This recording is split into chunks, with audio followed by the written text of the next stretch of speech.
Many diaspora Jamaicans contributing to hurricane relief efforts. Flava McGregor, one such benefactor. The music producer calls himself Billboard King, but he's also done well in the courtroom.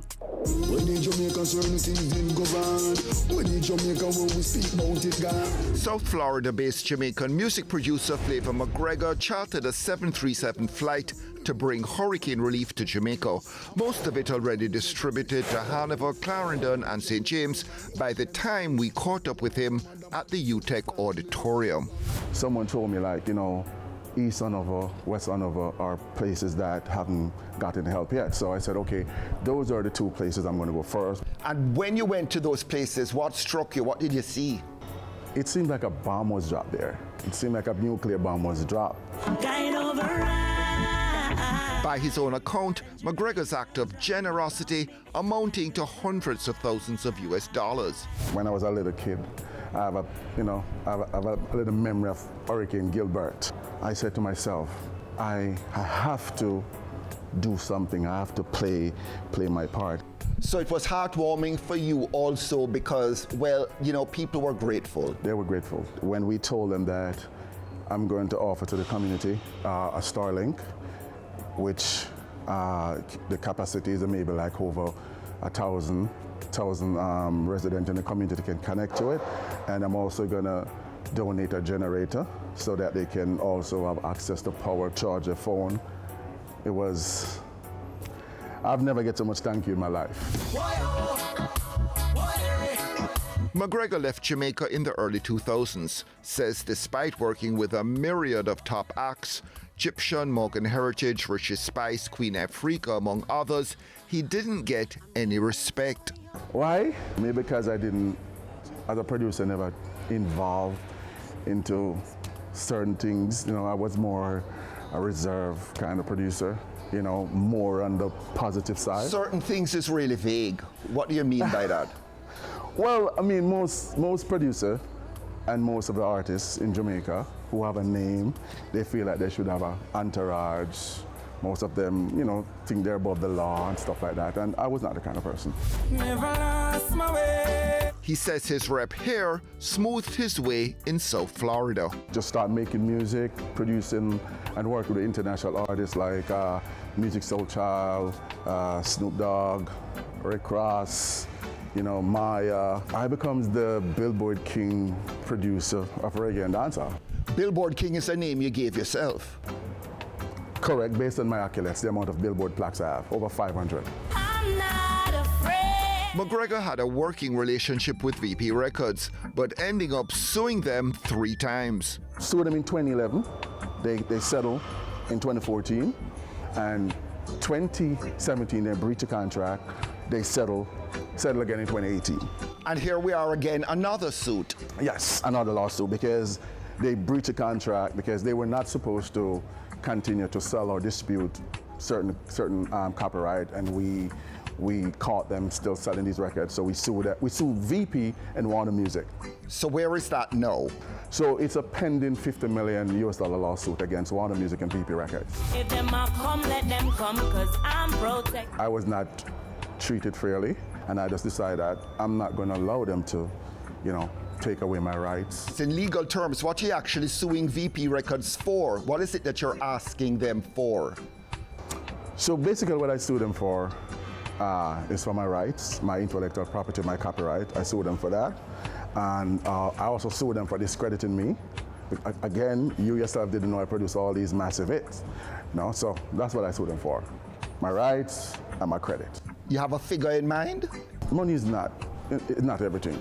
For me, it was more of my rights, because most, like 99% of Jamaican producer and artists, they don't know their rights. They don't know what they're entitled for. So for me, I want to have control over my creative rights, my copyrights.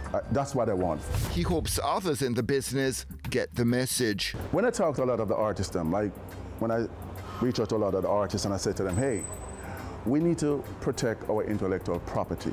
We as Jamaican, we need to ensure that we hold on to our copyrights, because these are things that should pass on to our children. And most of the artists, they just don't care. They were like, I don't care. We can go and make our money from performing live show. And I was like, this is something that I have to do, because maybe if I do it, they will see how important it is. I took this up on myself. None of them helped me, but I sued VP. VP settled with me, and in that settlement, all the artists that I produce, their rights was also reserved and returned back to them. Sign a contract, because when you go to court, you cannot come to say you have rights within these records because there's no document. Is the attitude of Jamaican artists changing? Are they wising up? No, and it never will. I hear this thing going on in Jamaica now where artists are now saying, hey, if we sign a split sheet, we're covered. You need a contract which clearly state what you're entitled to. A more detailed document. More detailed document that state, okay, you have 50% ownership within the copyright, etc. So signing a split sheet is not the only protection. You need to have a binding contract by all the parties. Didn't Khago take you to court at some point and win a case in court with you as the respondent? I sued Khago first for breaching the contract. So I sued him, but then my lawyer advised me that, you know, why sue someone that broke and have no money? So it's best if you just try to work it out with him. It's complicated, he told us, but despite the court ruling in Khago's favor, McGregor insists the DJ never got a cent. No, he was not paid one penny. You know. When I sue him, as I said, to breach of contract for a company that I set up where I signed him on. So I signed him on a company that I create for that deal, right? His career was not bringing in any money. I didn't follow through on the lawsuit because there was no money there. So the court awarded him a judgment. He got the judgment. It's time for him to collect against the company. There's no money. So Khago never got paid? So Khago never got paid, and that's how the legal system works. If you win a judgment and you go to collect, and if there's no money there, no asset there, that's what you're going to end up with. Are you working with Jamaican artists anymore? When it comes to working with Jamaican artists, I think about it. I sleep on it, literally, to work with Jamaican artists. The problem being? The problem, I mean, no loyalty, ungrateful, everything that is bad. And I'm going to be honest about that because I have the scar. He names exceptions such as Beenie Man and Chanel Muir. The new sound, the sound of the young people, you're on board with it? Is there a commercial value to it? Can they sell it abroad? I don't know if I can say this on camera, but it's rubbish. 90% of the music that's coming out of Jamaica, it's rubbish. Because what we do, we are actually playing hip hop and R&B and calling it reggae, dancehall, and we're calling it trap.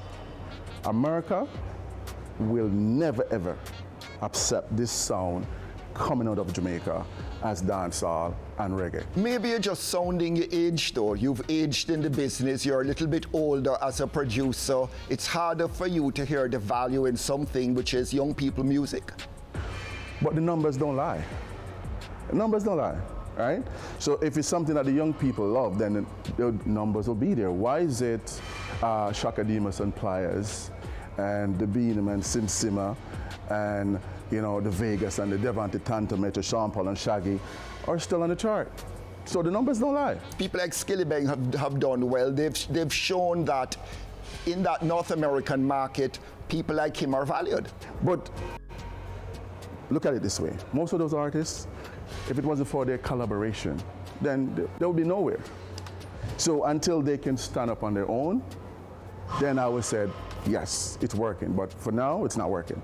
All the artists, Shensia, most of them who are getting these high numbers, is from their features, not for them as a standalone artist.